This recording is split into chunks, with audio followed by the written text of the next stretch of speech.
Fantastic morning, everyone. So, today we are going to see a nature poem which says about the beauty of nature, which was written by John Keats, and name of the poem is A Thing of Beauty. Right? Before going into the poem, let me say a few words about our poet. Our poet's life period is from 1795 to 1821. Actually, he is a romantic poet. Most of his poems shows the romanticism, right? Famous poems are Ode to a Nightingale, Ode on a Grecian Urn, etc. Right? And let me say a few words about the poem. What our poem exactly says is nothing but beauty. From the topic of the poem, you can understand that it says about beauty, the whole nature. It says about sun, moon. Our poet describes everything and he compares that with our life, how we are leading our life with the help of God and even with the help of nature. How we lead our life is explained in this poem. Right? Now let us move to the poem. Let me read the first stanza of the poem. A thing of beauty is a joy forever. Its loveliness increases. It will never pass into nothingness, but will keep a bower quiet for us and asleep, full of sweet dreams and health and quiet breathing. So what these lines explains, what our poet tries to explain in these lines, right? Actually our poet tries to explain nothing but beauty, right? Beauty, the exact beauty of this nature is allowing us to live every day, right? Move further. The beauty of nature increases day by day. It increases more and more, right? It is not fading away. Every day it is increasing its beauty, right? For example, if you see a full moon, day by day, right, it will become fade and it will become less and it will become a quarter, right? Quarter size of a moon. Then again it will go to full moon. But beauty of the nature, the whole thing, not only moon, the whole thing, it is not fading away, right? It is increasing day by day, right? And our poet explains or compares with the help of the shade of a tree, right? What he says is the shade of the tree is useful for all the creatures, is useful for all the creatures in this world to take rest, to get good health, and we will get a peacefulness while we are under the shade, right? So he compares with the help of the tree, that is tree shade, how the beauty of the nature is, how the shade is, what is the use of that shade, right? The use of the shade is we will get a peacefulness, a healthy sleep, and we will relax our mind. And who gave that tree's shade? God, with the help of nature. This is what our poet explains in the first stanza, right? Let me say the explanation again. See, our poet says about beauty stays forever. It never fades, but rather it increases day by day. It beautifies more and more. For our poet, beauty is like a beautiful shady tree. Under that shade, all the creatures can sleep peacefully and enjoy good health, right? So this is what our poet conveyed in his first stanza. Now let us move to the second stanza.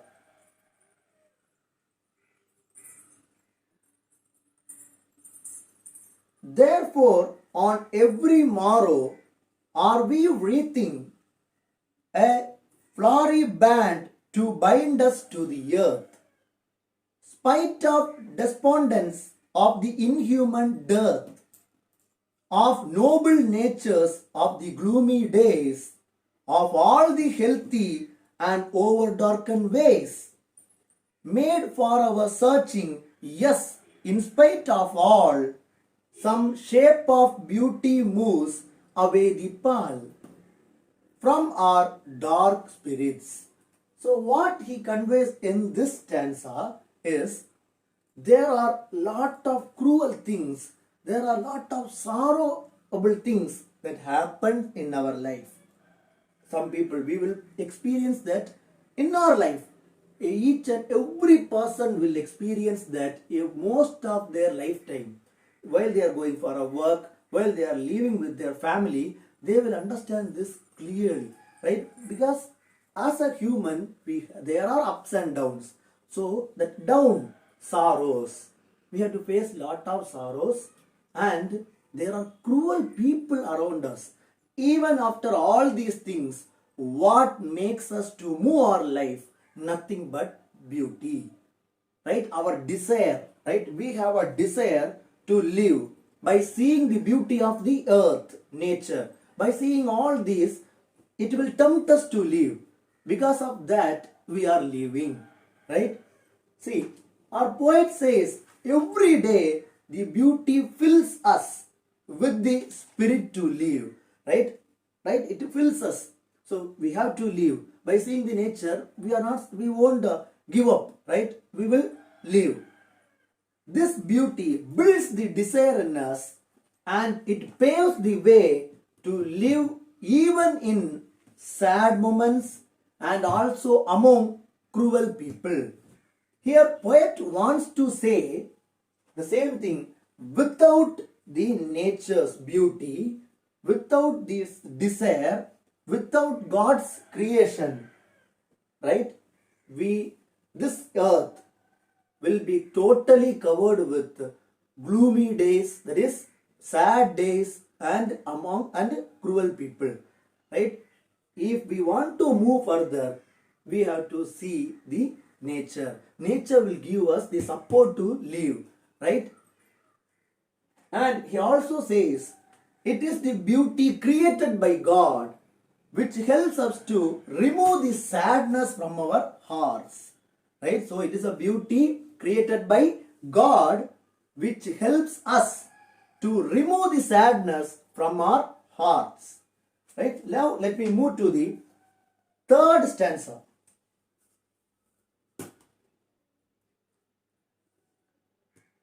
Such the sun, the moon, trees old and young sprouting a shady boon, for simple sheep and such are daffodils, with the green world they live in and clear rills, that for themselves a cooling covert make, gainst the hot season the mid forest break. So here what our poet tries to say is, right, he uses the stanza to explain the elements of nature, each and every element of nature, trees, sun, moon, flowers, rivers, everything, right? And he compares that with our life, how those things are making us to move each and every day, how those things are helping us every day, right? How they are giving us energy to live every day, right? Now our poet describes the beautiful things which present on earth, right? He says about what are the beauties that are in our earth. These are sun, moon, trees, flowers, and the rivers, right? Flowers, especially he says about the daffodils, right?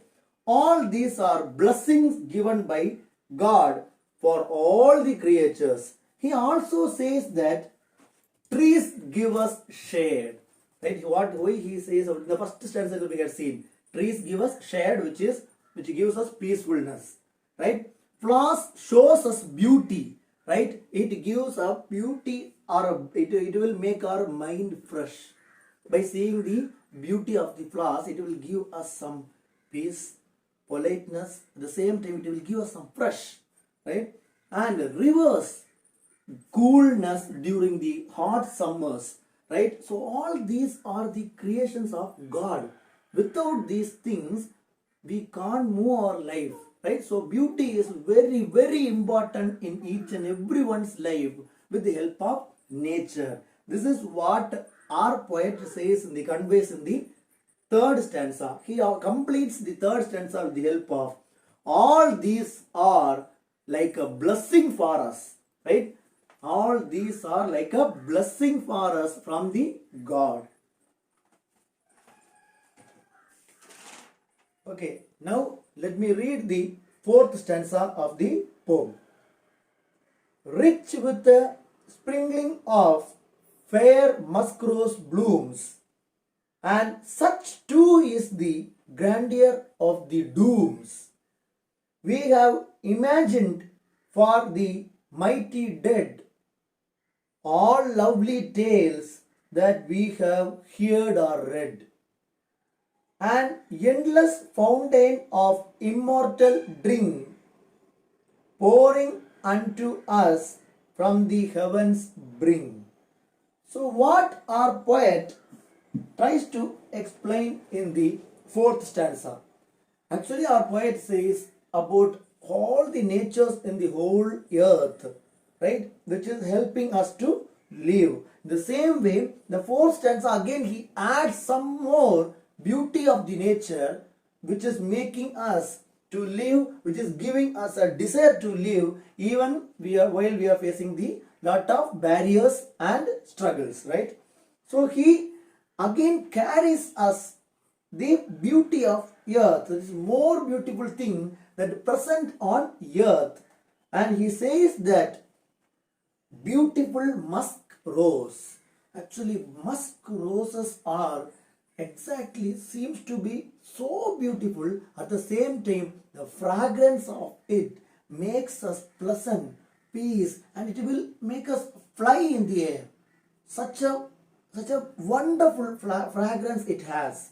So this beautiful musk rose will give us nice fragrance, and this leads us to face all the problems that are in our life, right? Because while seeing all the problem in our life, we people may take, right, some wrong decisions, right, or some other, but apart from all these wrong decisions, this nature makes us to live further, because if we die or if we take some other wrong decision, maybe like suicide or some other, right, we can't enjoy this beauty of nature, because all these things are given by God.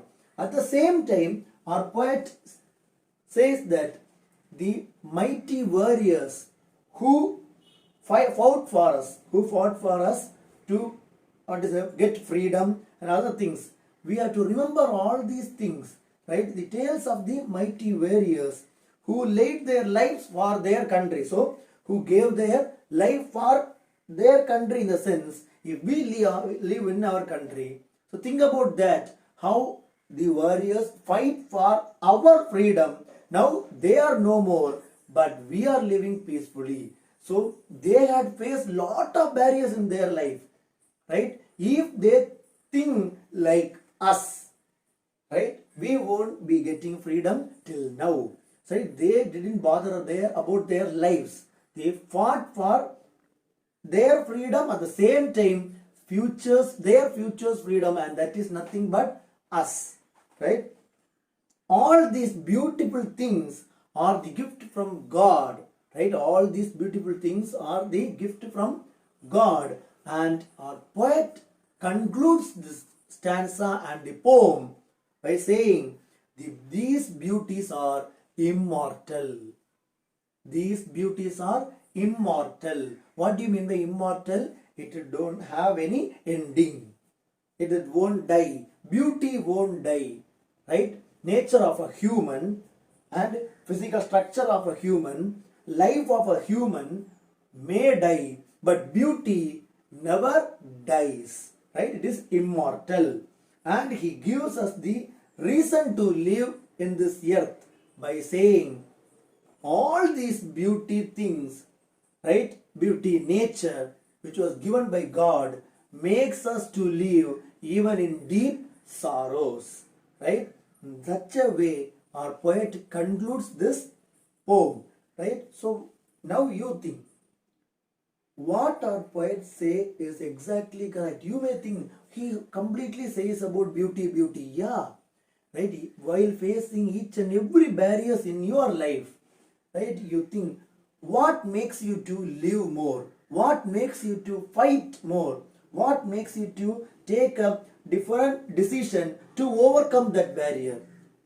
Yet in each and everything, if you think, right, in each and everything what you do, if you think with your brain, you will understand the beauty of nature beautifies something in your life which makes you live, right? So have a nice day. Bye bye. Think about that. Let us see in the next class.